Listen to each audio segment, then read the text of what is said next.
and to children along the way. Even when Thomas is pulling heavy loads. One morning, Thomas puffed into Brendam Docks. Sir Topham Hatt was waiting. "You are all here to welcome the new engine. His name is Hank." "I've heard he's very special. I've heard he's very strong." Hank puffed into the docks. Hank was very special. He had red wheels and a bright red cowcatcher, and he was very tall. The engines had never seen an engine like Hank before. Hank looks as strong as a giant. I'm sure he isn't stronger than a Sodor engine. "Now, Thomas, I have 3 jobs for you.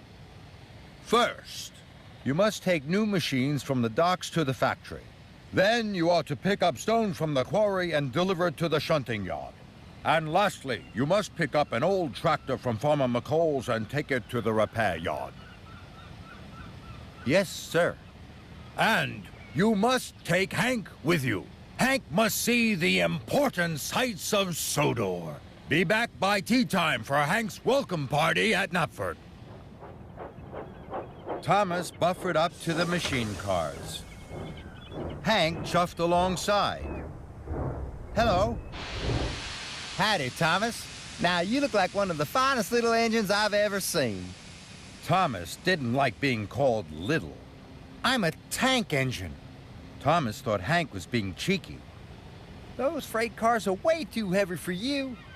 Let me take them for you. Hank meant to be helpful, but it made Thomas cross. No, thank you. I'm strong enough to pull much heavier loads than this. I'd be happy to help. But Thomas was already puffing out of the docks. At the signal, Thomas didn't take the track to the factory. He chuffed straight to the quarry. Thomas pulled ahead. "I may not be grand, and I may not be long, but I will show Hank that I'm stronger than strong," he huffed to himself. Thomas and Hank puffed into the quarry. "Now I'm going to pick up the stone cars." Hank was surprised. "Hold your huffing there, Thomas. Let big old Hank take those cars for you." "No, thank you. Tank engines can pull very heavy loads." So Thomas heaved and huffed out of the quarry.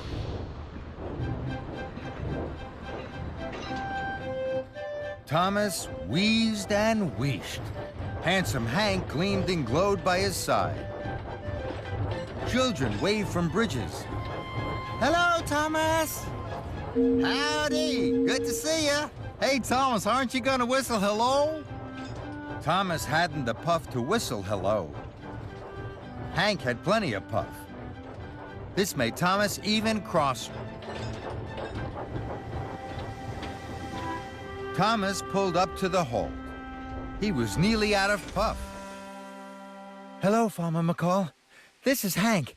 He's the new engine on Sodor." "Howdy, Farmer McCall. That's a mighty fine tractor you have. Say, Thomas, you look all out of puff and pull. I'll take it for you." "No, thank you." And the tractor was coupled up to the end of Thomas's freight cars. Thomas huffed, and he puffed, and his wheels spun and spun. "Come on, Thomas, the train's too heavy for you. Take the pressure off your pistons. Couple me up." But Thomas was determined to pull the train on his own. "We must not be late for your party."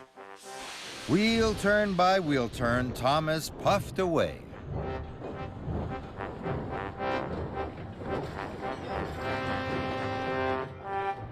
Thomas and Hank arrived at Marin Station.